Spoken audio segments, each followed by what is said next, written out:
OK, maintenant, on va parler vraiment des poissons qui sont en suspension, puis leur Oui. relation qu'ils ont souvent avec la structure qui n'est pas trop loin. Là. Oui, souvent, surtout les gros.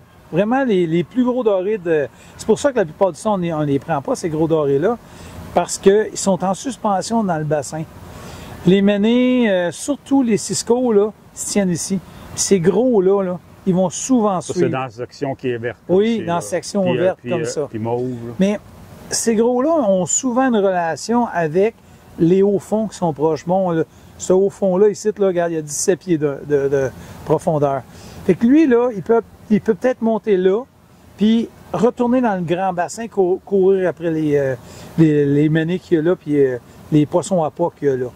Mais ils ont une relation directe avec où ils vont le soir, puis où ils vont dans le jour. Fait que dans le jour, si moi j'étais quelqu'un qui aime pêcher dans les grands bassins, surtout pour les gros, n'en prendrais pas 25, là. Peut-être 1 ou 2, mais ça va être le trophée d'une vie. J'irais suivre toutes ces structures-là. Moi, tu vois, il y a 30 pieds, là. J'irais suivre cette structure-là. Je montrerais dans le lac pour être capable de suivre proche des structures, mais sans être sur la structure. En restant En extérieur. en eau assez profonde. Oui, en eau assez profonde. Est-ce que tu cherches en même temps les bancs de poissons à pas, de bait fish? Pas nécessairement. Écoute, il y a deux méthodes. Il y a la méthode où tu pêches à la traîne. Fait que là, on va pêcher avec toutes sortes de leurres qui vont descendre à 20-25 pieds de profondeur. Ou tu peux y aller avec un live scope et avec un moteur électrique, aller suivre. Puis à un moment donné, tu t'envoies un. Ces gros dorés-là sont toujours tout seuls.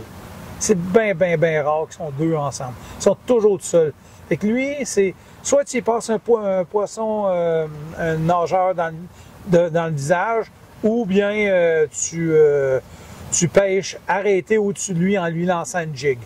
Mais lancer une jig, ça prend un live scope ou quelque chose comme ça parce que ça se fait pas Ouais, sinon. ça se pêche comme dans le vide. Là. Ben oui. Faut que tu aies vraiment un point de référence. Faut là. que tu le vois sur ton live scope. Fait que j'ai du monde que je connais, ils s'en vont sur le lac, puis avec le live scope, ils sont tout le temps en train de vérifier partout autour d'eux autres. Oh, il y en a un à ma gauche, à 30 pieds. Bon, ils vont lancer une jig dessus pour réussir à l'attraper.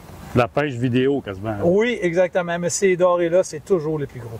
Toujours les plus gros. Donc, ils ont vraiment une relation. C'est quoi? C'est qu'ils restent à peu près à la même profondeur, qu'ils seraient sur le haut fond, mais ils tassent plus au large. Oui, exactement. Ils ont cette relation-là, on dirait, c'est comme une expérience que j'ai vécue. S'ils étaient, mettons, dans 25 pieds d'eau, là, ils vont être dans 25 pieds d'eau dans le grand bassin, au-dessus de 80 pieds d'eau, ou 60 ou 70 pieds d'eau. OK. Puis, ça arrive souvent que je les vois là. On les prend pas toujours, parce que des fois, ils sont pas réceptifs. Mais les plus gros sont toujours là. Donc, c'est vraiment la méthode pour quelqu'un qui vise les trophées. Oui, là. oui. Quelqu'un qui veut les trophées, là, surtout au mois d'août, là, c'est là qu'il faut qu'il ait pêché. C'est là En suspension, pas trop loin des bonnes structures. Oui. On suit ça à la traîne ou à la jig, comme tu parles, puis on a des bonnes chances de prendre les plus gros dorés de notre saison. Oui, absolument, les plus gros dorés de la saison. Ça marche, fait qu'on va continuer avec les leurres. Oui.